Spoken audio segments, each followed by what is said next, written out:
दूर किसी समुद्र में एक मुन्ना ऑक्टोपस महाराजा था। वो बहुत अच्छा शासन करता था। उसके राज्य में सभी मछलियाँ उससे बहुत खुश थे। उस ऑक्टोपस की मंत्री शीला मछली थी। वो ऑक्टोपस महाराजा को बहुत अच्छी सलाह दिया करती थी। ऑक्टोपस महाराजा भी शीला मछली से बहुत खुश था, इसलिए वो किसी भी मामले में शीला मछली से सलाह करता था। उसी समुद्र में एक चतुर शार्क भी रहता था।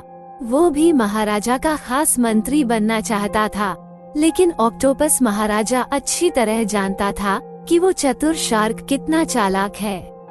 इसलिए ऑक्टोपस महाराजा उस चतुर शार्क को अपने पास नौकरी नहीं देता था, जिसका चतुर शार्क को बहुत दुख था और वो हर समय प्लान बनाता रहता कि किस तरह उस ऑक्टोपस महाराजा से बदला ले और खुद उस राज्य का महाराजा बन जाए। आज भी चतुर शार्क ऐसे ही सोच रहा था। ये बड़ा मुंह वाला ऑक्टोपस महाराजा कितना बुरा दिखता है। मेरा तो मन करता है कि अभी तुरंत जाके मार दूं उसे। और वो शीला मछली कितनी चापलूसी करती है उसकी। बस एक बार मौका मिल जाए, दोनों से ही हिसाब बराबर कर लूंगा। एक बार अपने दोस्त से मिलकर आता हूँ, शायद उसके पास कोई उपाय हो इसका। और फिर वो चतुर शार्क अपने दोस्त से मिलने समुद्र की दूसरी ओर चला जाता है। क्या हाल है मेरे यार, आज कैसे आना हुआ? बस आज तुम्हारी याद बहुत सता रही थी, इसलिए तुमसे मिलने चला आया। बिना मतलब के तो तुम कभी नहीं आ सकते। अब बता भी कि क्यों आए हो? अच्छा, तुम इतना कह रहे हो तो बता देता हूँ। यार बिल्लू, तुम तो जानते हो हमारे समुद्र में मुन्ना महाराजा को, मुझे ना वो बिल्कुल अच्छा नहीं लगता। और वो उसकी मंत्री शीला मछली, वो तो मुझे उससे भी ज्यादा बुरी लगती है। मैं चाहता हूँ कि किसी तरीके से मैं समुद्र का महाराजा बन जाऊं। अब तुम ही बताओ मैं क्या करूं? बस इतनी सी बात? यह तो कोई मसला ही नहीं है। ये मेरे पास जहरीले केकड़े पड़े हैं, तुम इन्हें महाराजा के भोजन में मिला देना और इल्जाम उस शीला मछली पर लगा देना। देखना कैसे दोनों ही तुम्हारे रास्ते से हट जाएंगे। वाह बिल्लू, तुम्हारा बहुत बहुत धन्यवाद। अब मैं चलता हूँ, तुम भी मेरे इलाके में जरूर आना। हाँ, जब तुम महाराजा बनोगे तो जरूर आऊंगा। और फिर चतुर शार्क वो जहरीले केकड़े लेकर वहाँ से चला जाता है। वो शीला मछली तो हर समय महाराजा के सर पे सवार रहती है। अब मैं इन केकड़ों को महाराजा के भोजन में कैसे मिलाऊं? मैं पहले उस शीला मछली को धोखे से कहीं भेजूंगा, फिर ही महाराजा के भोजन में जहरीले केकड़े को शामिल कर पाऊंगा।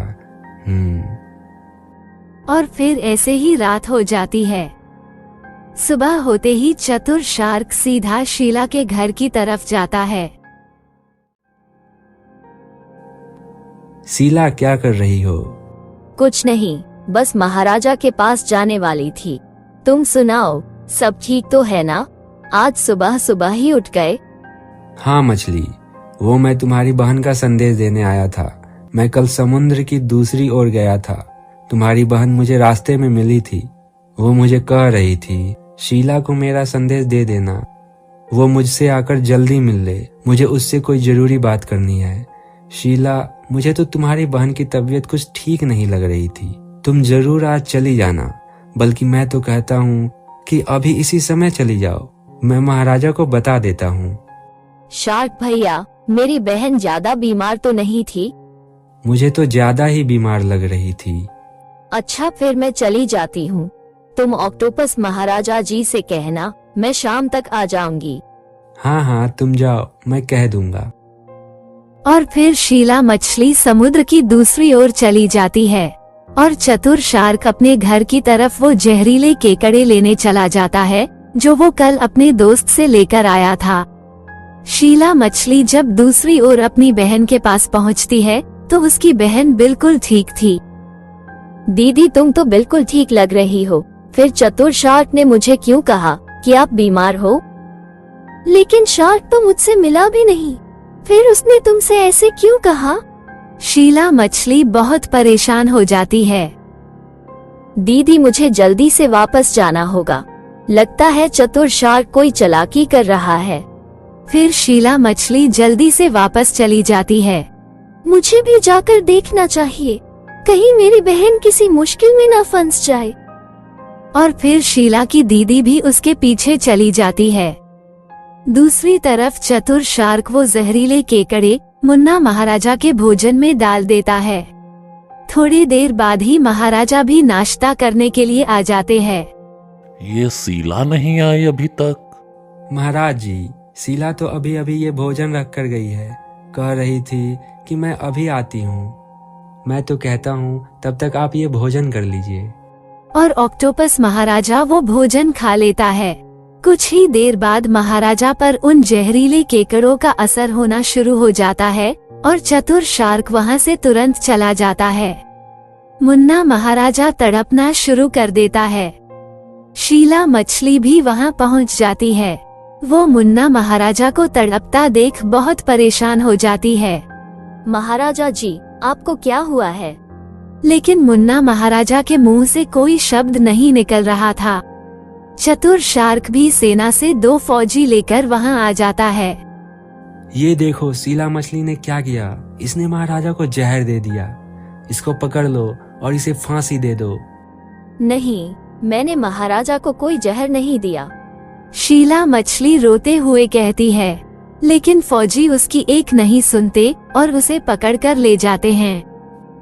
अब बताओ मुन्ना जी, मुझे नौकरी नहीं देते थे, अब मजा आया? अब ऐसे ही तड़प तड़प कर मर जाओगे और मैं बनूंगा यहाँ का महाराजा। तुम्हें जहर मैंने ही दिया है और अब मैं जा रहा हूँ शीला मछली को फांसी देने। शीला मछली की दीदी दूर खड़े ये सब देख रही थी। वो जल्दी से उस समुद्र के डॉक्टर को लेकर आती है। उस डॉक्टर के पास इन जहरीले केकड़ों का असर खत्म करने वाली दवा मौजूद थी। वो जल्दी से मुन्ना महाराजा को वो दवा लगाता है। कुछ देर बाद उन जहरीले केकड़ों का असर खत्म हो जाता है और मुन्ना महाराजा बिल्कुल ठीक हो जाता है। मुझे जहर शार्क नहीं दिया था, जल्दी चलो फांसी देने वाली जगह पर। फिर वो सब जल्दी से वहाँ पहुँच जाते हैं। फौजी शीला मछली को फांसी देने ही वाले थे। चतुर शार्क वहीं पास खड़ा था और कह रहा था, जल्दी से फांसी दे दो इस मछली को। आज के बाद मैं तुम्हारा महाराजा हूँ। कौन है महाराजा? पकड़ो इस चतुर शार्क को, इसी ने मुझे जहर दिया था। महाराजा जी, शुक्र है आप बच गए। ये शार्क आपके शासन पर कब्जा करना चाहता है। मुझे सब पता चल गया है। सैनिकों, इस शार्क को तुरंत फांसी दे दो। नहीं नहीं, मुझे छोड़ दो। नहीं नहीं नहीं, मुझे छोड़ दो। और फिर सैनिक उस शार्क को फांसी दे देते हैं और चतुर शार्क को उसके चालाकी की सजा मिल जाती है। इसीलिए कहते हैं दोस्तों, जो गड्ढा हम दूसरों के लिए खोदते हैं, कभी कभी हम खुद ही उसमें गिर जाते हैं।